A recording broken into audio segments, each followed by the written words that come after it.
बुखारी हैं थोड़ा सा कवर अप करते थे जब हजरत अमीर माविया की बुराई आती थी, ठीक है। कुछ वर्ड्स को कम कर देना, कुछ वर्ड्स को बढ़ा देना, इस तरह से उसको कवर अप कर देना। उन्होंने कुछ ऐसा कहा, कुछ इस तरह से ही बोला, कुछ गलत बात बोली तो उसको कवर अप कर दिया। तो इमाम अहमद बिन हम्बल जो है ये बहुत करते थे और इमाम बुखारी करते, लेकिन इमाम मुस्लिम इमाम तिरमिजी नहीं करते थे। कोई वर्ड में चेंजेस भी होती थी, किसी ने कितने वर्ड बोले, रावी ने कितने वर्ड बोले हैं, तो वो क्लियरली बताते थे इमाम मुस्लिम और इमाम तिरमिजी, ठीक है, बहुत प्रिसाइज थे। तो जब भी आपको कोई वर्ड के बारे में प्रिसीजन देखना हो तो सही मुस्लिम की जब हदीसें देखोगे उसमें ज्यादा प्रिसीजन है इमाम बुखारी के बकौल, या उसमें इमाम तिरमिजी में ज्यादा उन्होंने कवर अप किया। हालांकि इमाम अहमद बिन हम्बल है वो कवर अप कर लिया करते थे कि हाँ सामने वाले ने कुछ ऐसा कहा, कुछ बुराई हो रही है हज़रत अमीर माविया की, तो कवर अप कर जाते थे वो।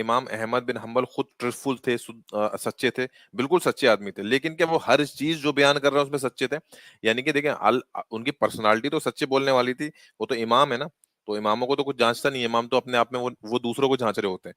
लेकिन क्या इमाम खुद जो बात बयान कर रहे हैं, कुछ वर्ड्स बयान कर रहे हैं, वहां पे कुछ इदराज का तो मसला नहीं है, थोड़ा कुछ एडिशन या कवर अप तो नहीं कर रहे, तो ऐसा नहीं है। इमाम हम्बल कवर अप करते थे, प्रो प्रो हज़रत अमीर माविया थे, जिस तरह से इब्ने हजर अस्कलानी प्रो हज़रत अमीर माविया है। तो इसलिए आपने देखा होगा जितने भी प्रो लोग होंगे हज़रत अमीर माविया के, वो इब्ने हजर अस्कलानी का, इमाम अहमद बिन हम्बल का, तकरीबन तकरीबन इनके बहुत एविडेंस देंगे, इमाम तैमिया का एविडेंस देंगे, तो तीन चार एविडेंस देते रहेंगे लोग, क्योंकि सारे के सारे प्रो हज़रत अमीर माविया थे। अच्छा, खाली प्रो होने में कोई बुराई नहीं है, चाटुकार होने में बुराई है, तो चाटुकार थे इस तरह से।